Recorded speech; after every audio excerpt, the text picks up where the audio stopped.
Hello and welcome to Cowland on Cars, and also welcome to one of the most beautiful regions of Germany. Well, to me at least. This is the Eifel region. Not only is it picturesque, beautiful and a wonderful place to go for a walk, but if you've ever wanted to take your car on track, it's also home to the Nürburgring. So I'm lucky enough to be out here for a couple of days thanks to my friend Darren Langeveld and his incredible event, DN Events, which is the only way to come and do the Nürburgring. If you've never been before, you want to come and sample it at its very best, Darren's Day is the nicest way to do it.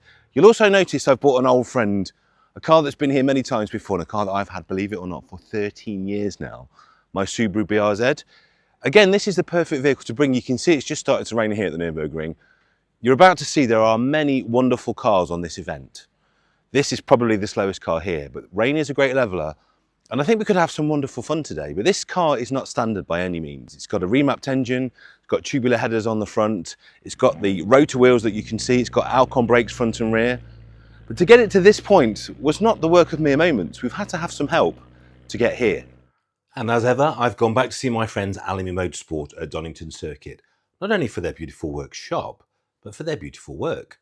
We're going to start with an alignment. I think before you put any new tyres or do any track day, it's always wise to make sure that everything is pointing in the right direction. Luckily, the car hadn't really moved from the last time we did it. Now, onto oils and brake fluids, always a wise idea to change. And thank you to the lovely people at Motor UK who have sent me this fantastic 660 brake fluid and some of their 300V engine oil. Any of you out there with the BRZ or GT86 will know that the book states you should be running a 0 weight oil, but I've run a 0 weight in this on the track before, and it always gets a little bit thin when it gets hot. So we're going up to a 5 weight 30. When I've used that in the past, and I have used this motor in the past, it's been a fantastic oil. So we'll swap that later, but first we're going to have a quick check underneath just to make sure everything is okay. And Ali is the man on the spanners. It's still looking pretty sweet under here. VMAX springs, Bilstein shock absorbers, Eibach anti-roll bars, and Powerflex bushes mean that everything stays pretty static. But one quick check, and when we've got a sea of green, other than some rather tasty negative cambers, we're ready to go home. Well, ready to put some tyres on. And it will of course come as absolutely no surprise at all, as the Envoy ambassador, that we're putting a set of Envoy tyres on the BRZ. Now we're running 245s on the back, 225s on the front, beautifully soaked up by Mark, as you can see there. I've had a set of these on Amber, my daughter's MX-5, for the last few weeks, and I'm absolutely blown away by them. They're meant to be a mid-price tyre. They're meant to be sort of the everyman performance tyre, or every person performance tyre. But they really are very, very good, particularly when it rains. These are an A wet weather tyre, A label rated, and I've looked at the weather forecast for the Nürburgring. It says not only is the journey over going to be very wet, but also the track time while we're there is going to be very wet. So I'm dressing accordingly. Tyres fitted up and of course lining those red dots up to the valve. Look at the tread. You can see how they're going to shift water. They look an awful lot like a Uniroyal, and I really like these shoulders that stick over the rim. We've had to do a tiny stretch on the back because it's actually quite a wide rim on the back, but they are sitting pretty square. And the nice thing is that shoulder does protect the polished rim. I always park very carefully, but you never know. It's nice to have a little bit of margin for error, isn't it? Quickly balanced up, very little weight needed, always a good sign. Using freaking laser beams. So as I've said, this is a staggered set, 225 4018 on the front, 245 4018 on the rear. So it runs a wider rim on the back. I think it looks a little bit nicer. Whether it gives me any more grip on the rear, we'll have to wait and see. I think it does. It feels like the car is more planted, particularly in the corners. But let's be honest, 50% of why we do this to our cars is how it looks. Now, just in case we do get a bit of sunshine, I'm also taking this opportunity to regas the aircon as well, because comfort is key, particularly on track. The old oil has been drained away. We've got the new 300V going in. And what's great is Motul have actually sent us some oil analysis kits. So once the car's done a few hot laps of the Nürburgring and comes back to the UK, we'll drain all of this Motul out, send it off to the lab and make sure that nothing bad is happening, because it is now a 13-year-old higher mileage engine that's had its head kicked in basically from day one. So I want to make sure we're looking after it. This oil is a very good start. And there you go, off the ramp, into the car park. Doesn't she look good? And onto the ferry. Straight through passport control, despite my dodgy face, straight on to the early sailing, and at the front of the queue as well. Some of you like the tunnel, some of us like the ferry. I always prefer the ferry. It's just a bit like poor man's cruising, particularly if you upgrade the £29 to the club lounge and then you can eat and drink as much as you like. It's like being all-inclusive. And before you know it, you're back in Calais and coming off the boat. Now, the weatherman promised us consistent rain pretty much all the way down, and the guys at Envoy promised me wet weather tyres that would stick no matter what the weather. And the good news is, neither of them lied. It was absolutely torrential, almost the entire way there. We had to go through this. I've never seen rain like it, and there were a couple of clips which we obviously didn't record because it was too crazy, where we couldn't even see. We could see about 3 or 4 yards. But the tyres performed beautifully, and the nice thing is, when we got to the Nürburgring, it was absolutely gorgeous. Dried up lovely, and we were ready to start the day.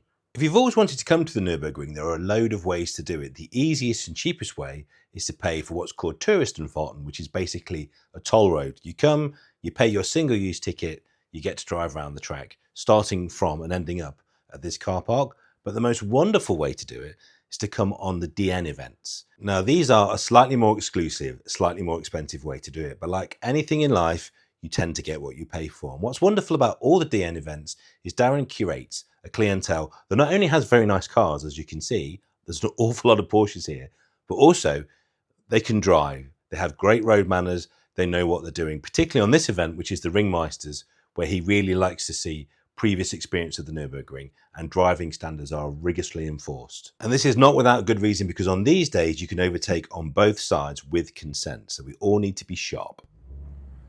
See you later, bro. But first, a few quick track tips from Paul. I go for the gentle trundle round. Yeah, just remember, no overtake till like, well, you got 4 minutes, and overtaking for 4 minutes. I can do everything in 4 minutes. With them, apparently quite slippy, so just be wary of that. Oh, thank you, mate. I should be very steady. See you later. That's all right. All right, mate.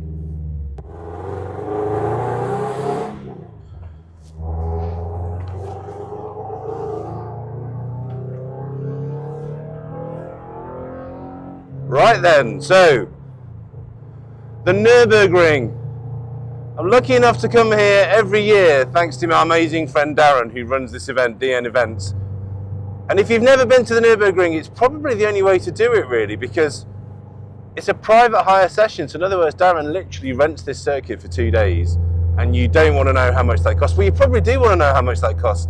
That costs, I think it's 11,000 euros an hour, which is hilarious.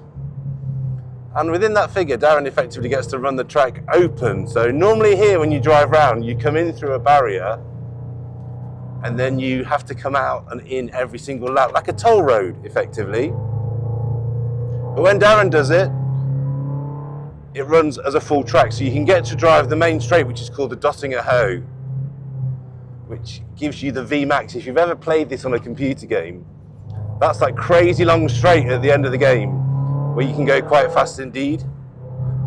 Now what they do at the start of the day is sighting laps. So before we go live in about 4 or 5 minutes, we're just driving the track very slowly and circumspectly to make sure we can see what the grip's doing.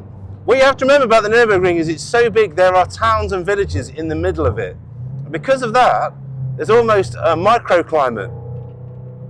And you can have different weather conditions and different track conditions in all parts of the circuit. So I have been here before, and I kid you not, you've had hail in one part, we've had sunshine, rain, all in one lap.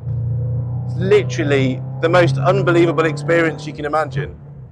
The grip isn't too bad today. I'm actually secretly praying for rain. I actually quite like driving in the rain, and I really want to see what these new tyres will do. So I can see little patches of grease. Now I'm only doing, let's put my miles per hour back on, let's have a look. I'm only doing 80, 85 now. I'm not really going that quickly at all. We'll be doing this much faster when the track goes live. The idea of sighting laps is just to get your eye in and to really feel what the car's doing. The thing about the Nürburgring, because it was built in the 1930s, they didn't really have the FIA standards of runoff safety that we expect on a circuit today. So in some cases, as you'll see, the distance from the edge of the track to the barrier that your car will hit is a matter of inches. It really is. In some cases it's feet, but it's not a track where you want to make a mistake. So actually to have a slow lap with no pressure, because this is called Ringmeisters, this is, as the name suggests, not for beginners, this session. You have to have been here before, have some reasonable level of car control and track knowledge. The idea being that people that want to come on a session where we hope there will be less incident and better driving standards. That's the whole point of this event. But despite that, they've let me on, so it can't be that exacting. Car sounds good. But what I love about this track, it's incredibly addictive. It's such a large track, it obviously takes a little while to learn. But the other thing is they make changes and improvements every single year. So you never really drive the same track twice if you come once a year like I do. There's always an improvement or a change. And therefore it always challenges you. I guess if you play golf or similar, you're probably on the wrong channel if you do, but if you do enjoy a game of golf, you'll understand it's always searching for that perfect round, which you never quite get. You never nail every gear change, every apex. There's always something you could do better. I have to say, the Envoys, because it is a bit greasy, they do stick. What is a mid-price tyre? They don't drive like a mid-price tyre. Fair play, guys. Up to 83. Now it is just a sighting lap. Just to see what's what. The weird thing is, if it rains, and I'm kind of secretly hoping it does later, because I put a video up, I had a lot of fun one year where I came in a Toyota CHR, and it rained like you've never seen. And because of that, it was one of the fastest cars around because it was so soft. But in the rain, you drive a completely different line. The racing line is normally obviously trying to make any complex curve the simplest shape. Whereas if you're driving in the rain, you're looking for the bit of the track that's got the least rubber on, and that's generally off the line. So we shall see. But I have to say, conditions are pretty good. I've left all the traction control, and there's a brilliant video, I think it's called 7-Second Ring Hero, where someone comes out at T13, I think it is, in a BMW, puts their foot down with no traction control on, and within 7 seconds they're in the barrier. We don't want to do that today. The other thing is, I am a guest, Darren's guest, and when you're a guest, what you really, really don't want to do is be that person that stops the session, because a lot of people have paid a lot of money to be on this event. And I don't want to be that guy that stops them enjoying. And that's the thing really, it's a track day, it's not a race. We're not timing, we're not trying to get in front of the car, we're just trying to make ourselves better, hook up a perfect lap or two, or as near to it as we can get it.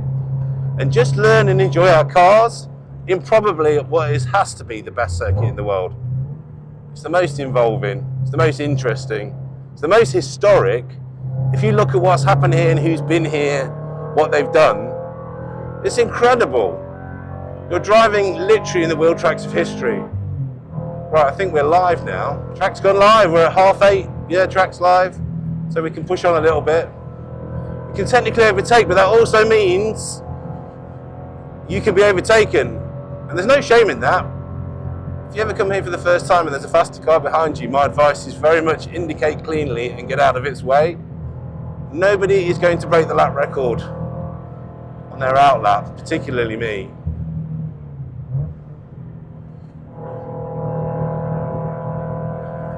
Obviously there's a culture on YouTube. You'd have seen Misha, who's a fantastic driver and a great YouTuber, and he's done wonderful things to make this place an aspirational destination for loads of young drivers particularly.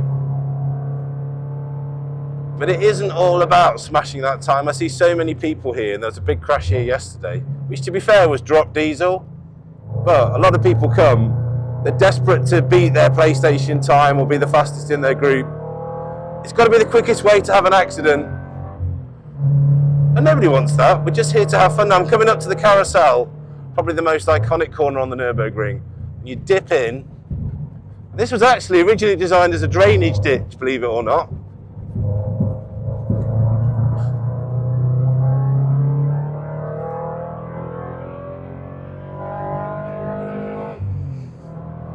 I'm by no means driving a great line here. What I am doing is just getting to feel what the car's doing, and I have to say, thanks to the guys at Alamy, it feels very hooked up.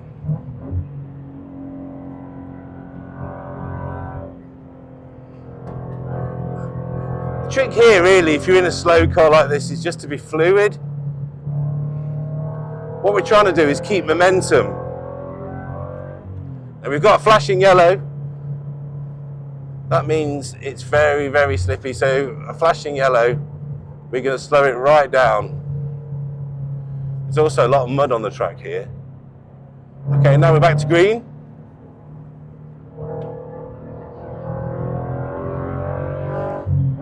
Now I've got someone behind me, and if you're ever here in your early years of Nürburgring driving, and someone's behind you, like I say, if they get too close, let them through. We're coming into Eschbach ice curve. And this is Brunchen. You'll see this on YouTube so much. This is what we call YouTube corner. This is the one where everybody comes off or does crazy things, and I'm not going to be that guy today. I am driving very steady. Come on, mate, you can go if you want. There you go. The car is absolutely superb. So this car has been here many times before. I've been here with this car many times before.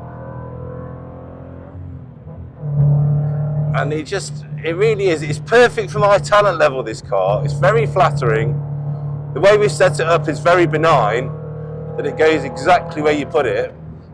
And if we're lucky enough to get a little bit of damp weather later, I think you'll see what a brilliant little car this is, because water is a great leveler, rain is a great leveler.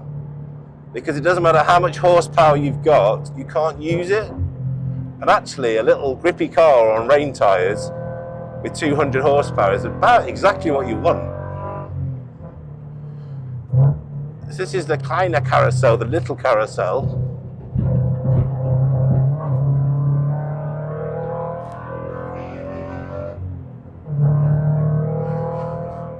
And there you go. Into Galgenkopf. So if you're playing this on the game, this is like the last section of the track before you come on the crazy long straight, the Dottinger Hoe.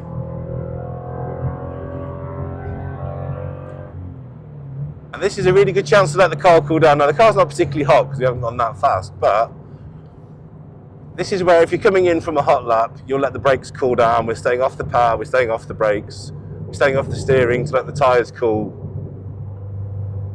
And that was the outlap. That was a little grip check to see how it was. It was very nice. I think we'll have a coffee, then we'll go and do it again.